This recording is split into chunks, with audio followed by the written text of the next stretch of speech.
everyone, I'm Fiona Hunter and we're here at Braemar Castle's 10th anniversary Highland Fling. More from that later, but here's what else is in the programme. It's a schoolboy's absolute dream. This is our first event, which we will be holding many more of them. But first, Wimbledon's over and sadly Andy didn't make it to the final. But there are hopes here that Braemar's youngsters can be inspired for the future.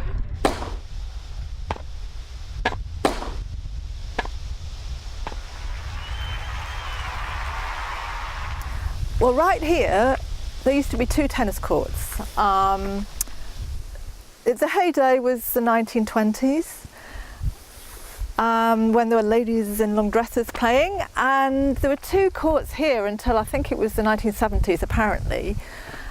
And then the courts became the golf club car park. They just fell into disuse. And so through the community action plan, where people were consulted in the village as to what they would like to see happening in the future, tennis courts were one thing that people said they would like to see. In this community action plan last year, and also in the previous one, for the community and also for tourists, it'd be a great amenity for tourists as well. And so the Braemar Outdoor Group, which I belong to, decided they would take on the project and try and help it to happen. So I have been working on the project with other people in the outdoor group, and so the golf club are on board, and they have agreed that we can reinstate 2 tennis courts here in the car park. It will of course mean reorganising the car park, so we have to put that into our plan. So we've got the agreement from the golf club. We have got outline planning permission. The plans have said in principle it would be okay. We've had Tennis Scotland up here to have a look at the project, and they think it's a great idea. They're right behind it. So we've got specifications for 2 courts, which will cost, we think, about £102,000. So that's where we're at. And we're at the stage now where funding is required.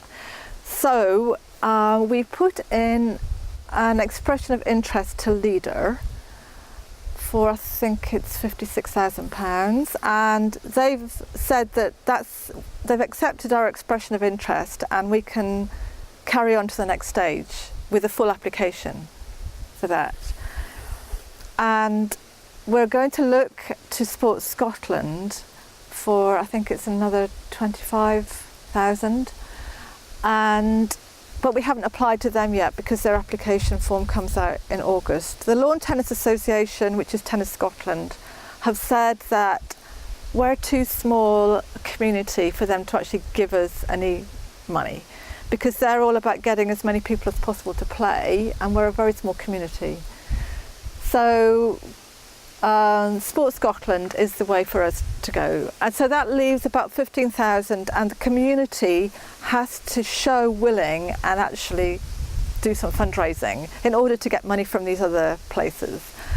So we had a meeting tonight, of which there were 15 people present, just to tell everybody what was happening.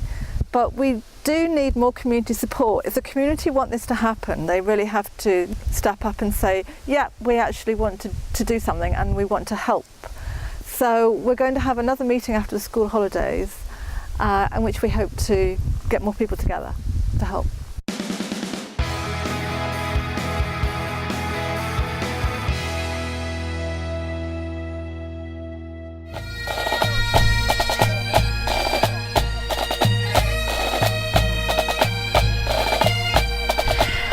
Well, here we are now with Jonathan, who's dressed in a different outfit from everyone else. So I'm going to find out who he's representing today.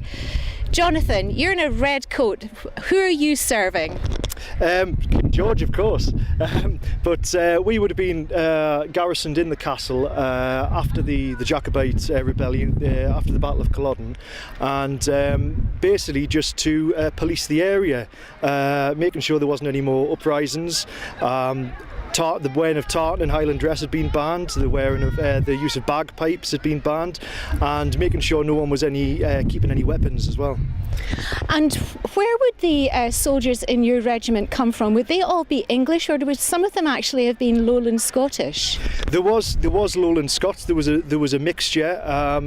They could join the British Army, but as far as I know, at the castle at the time, it would have been the Royal Warwickshire Regiment who used and garrisoned the castle.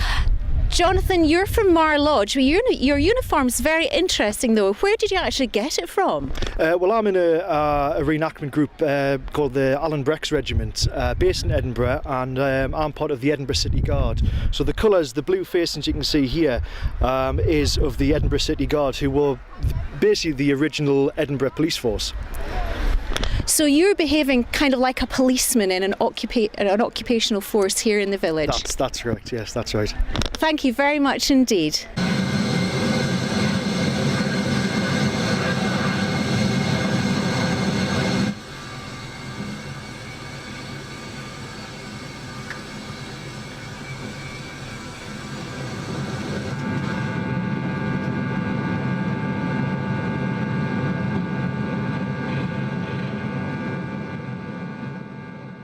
Well, this is a flight simulator. It's about the top end of the sim in the domestic market. Well, so I'm told anyway, but other pilots have been on it, and that's what they tell me. It covers the vast range of aeronautical stuff from the Wright brothers to Typhoons to double-decker Airbuses to EasyJet Airbuses, Hawks, Red Arrows, the whole lot. It's a complete cacophony of aviation stuff. It's a schoolboy's absolute dream, I think, really. So whether I'm reliving that or not, I don't know. But I have a history of my family were in the military, and my father was in the Navy, but my late uncle was an Air Vice Marshal in the Air Force, and he was actually at Kinloss for many years. It's a hobby. I also used to do gliding down at Dinnet, which is really quite fun. But it's much more weather related than that. It's not weather related up here. It's domestic related, but it's not weather related. So which is quite fun. But so I have to time it quite well on this, and an hour is plenty, partly for the brain, because now that I'm retired I'm not doing so much, but this taxes the brain quite a bit, which is probably quite a good thing. So I also go on real life simulators as well. I've been fortunate, very fortunate, to be on the RAF's Typhoons simulators twice, and some time ago Tornado sims as well. I've also been on an Airbus sim. These are the ones which are full motion. This one here isn't full motion. If it was full motion, it would tip over the ceiling. But the full motion ones are really good, and that's very, very realistic. But this is pretty good too. All those that have been on it, and quite a few of the villagers have been on it as well. Mostly men, but some girls have been on it as well. And yeah, they love it, and it's an experience they've never really had before. What I'd like to see is more kids on it, because the chances of kids being much more educated about this are much greater than what I could possibly teach them. So I'd rather have some teenagers who are quite techie to have a go on this, but I think they shy away from it because they think, oh, it's boring, it's meant to be gaming, and it's not really gaming.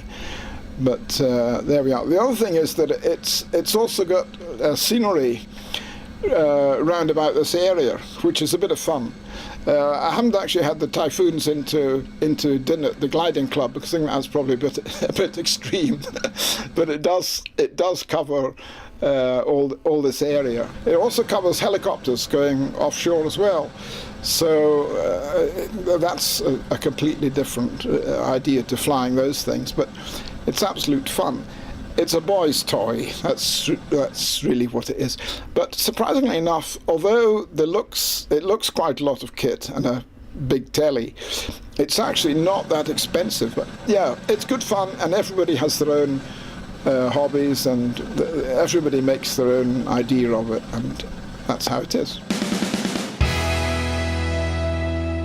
Well, here we are. We've just been watching the fabulous Castleton dancers, and we're here with all of them, especially Marilyn, their leader. Marilyn, can you tell us a bit about how long the group has been going? Well, we actually formed in 2006 when we were all a lot younger than we are now, as you can see. But we're still going strong because it's absolutely fantastic exercise for people of our age. And what kind of events do you perform at? Well, whenever anybody asks us, we're happy to dance. You know, fetes like this, or at Cayley's in the village hall. We've even danced for the Queen and Prince Charles, and we've danced for Mr. Worth's guests up at Invercourt House. So lots of different venues and for different people. That's fantastic. And how many people are in the group actually? We have 23 names on the list of people we can call to come and dance who know most of the dances that we do. And some of them live a little bit away from Braemar. We've got one from Drumoak, one in Blairgowrie, one in Aboyne, and a couple from Ballater. So it's a Mar area kind of effort, but mostly from Braemar. And it's Braemar that's our kind of home place. Our Castleton Hall is our home hall, hence Castleton Dancers. And it's all ladies performing today. Do you have any gentlemen? Well, we do have some guest dancers sometimes. Some are actually standing over there. Especially if we do something like the Reel of the 51st, we like to get the men involved. And we have taken a team of men to the festival in Aberdeen once upon a time. We had 8 men. Actually 10. We had 5 men and 5 boys doing the Reel of the 51st at the Scotch Country Dance Festival in Aberdeen. Well, that's fantastic, Marilyn. Thank you very much indeed. We've all enjoyed the dancing, and thank you to all of you. Thank you. Thank you. I'm Jane Barr, the General Manager of the Invercourt Arms Hotel. And I'm Lucas, and I'm the assistant manager here for 7 years already now. What's happening today? What is the breast cancer care initiative? As part of Coast and Country, we're going to be raising £25,000 between 15 hotels. So we have £2,000 to raise ourselves, and it's to also bring in the community back into the village, to let people know we're here. We're going to be trying different things. And is this the first one? This is our first event, which we will be holding many more of them. So they'll be happening all over the country? They're happening from Scotland down to England and to Wales as well. They're all holding a summer fun day and also doing a walk your way for breast cancer care. And what's the walk? I understand you've already done a walk today. We did the walk this morning at 10 o'clock. We did the Queen's Drive. There must have been about 20 of us all together. About 20 people joined us. So it was a good crowd. We've enjoyed it. We had a good comments from it, and we've managed to raise about £400 to £600 hopefully. So very good. And this is called the Queen's Drive, as you'll know, and Queen Victoria really did drive round here in her carriage when she was an old lady. Before that she'd walked or she'd ridden, but then she needed the carriage, and she'd stop off at Mr. Thompson's cottage, Mr. and Mrs. Thompson, and she'd have a cup of tea. And because tea was very, very expensive in those days, you'd have half your week's wages for a packet of tea. She brought the tea. And is the intention this will become an annual event? It will become an annual event. Same with the fun day, family fun day. We were even thinking maybe to do one later on this year. We'll all see how it gets on for this today. But as you can see, it's quite a good crowd here. Kids are having fun, so yeah, it's a good day. What have you got planned for today? We've got games for the kids, the sack race, which was just going on behind us. We've got the bouncy castle, the slide, beat the goalie, and a few more kids games. Yeah. The 3-legged race. Egg and spoon race. And yeah, also we got the barbecue, a few raffle prizes, face painting, arts and crafts, so lots going on. Excellent. Let's just hope for the weather.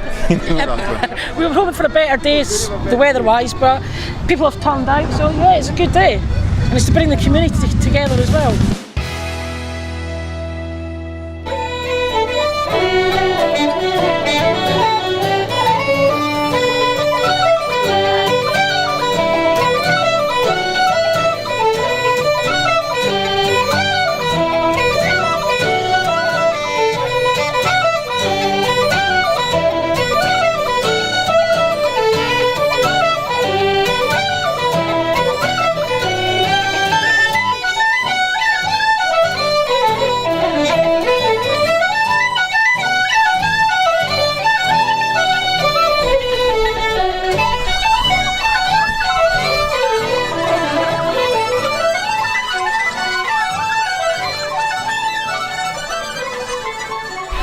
Hello, my name is Sue Sherrard and I'm part of Wheesht Braemar Community Choir.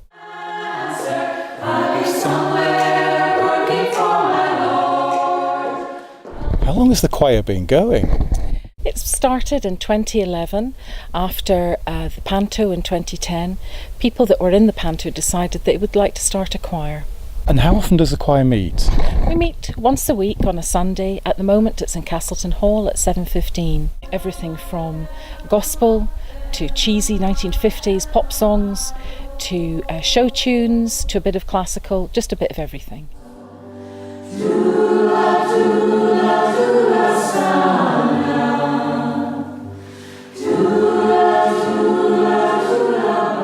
We do perform at Crathy Kirk a couple of times a year and also in Braemar Kirk.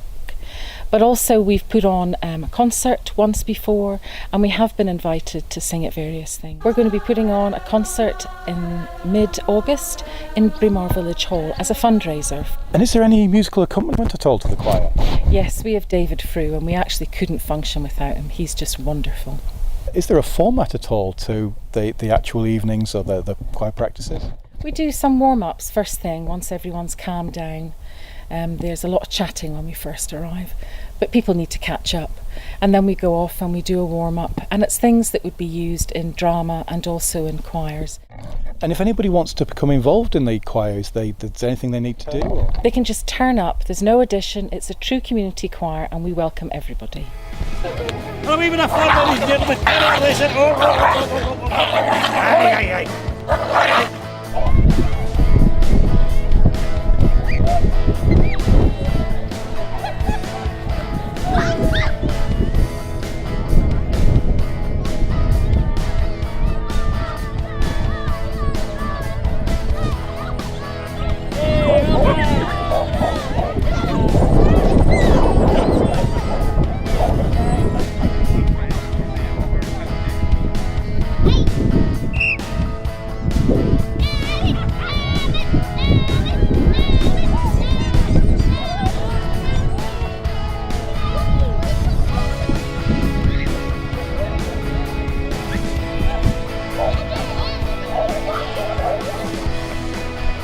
I'm here at the castle with Simon Blackett. He's chairman of Braemar Community Limited and he's going to tell us about the important work that's going on about raising money for the castle's harling. Simon. Well, Fiona, you can see behind us a harling. It looks in good order, but I can assure you it's not. It's been here for many, many, many years, but it's in poor order and we just need to take it all off and put it back on again. But first of all, we need to do a big project, which is to find out exactly what was there, what materials they used originally, and then do some test patches. So we're raising £20,000. £10,000 will come from crowdfunding. So if you want to help, if you go to the Castle Facebook page or the Castle website, or if you just Google Braemar Castle crowdfunding, and then you can donate your money. So if we get £10,000, the Heritage Lottery Fund will then double that, so we get £20,000, which is enough to do the first phase of the project, which is going to be so exciting.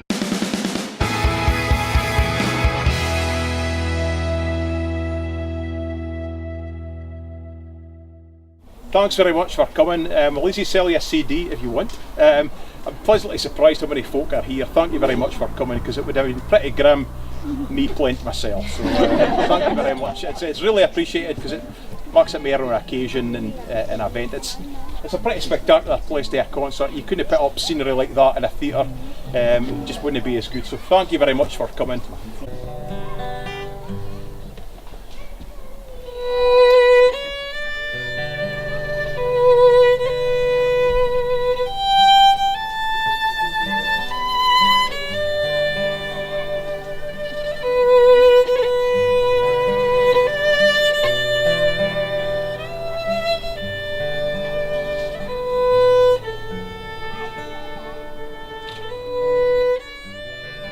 Well, that's all for this month. We really hope you've enjoyed it. If you have any news for us, please let us know. Now you can go off welly-wanging or caber tossing, whatever blows up your kilt. Bye!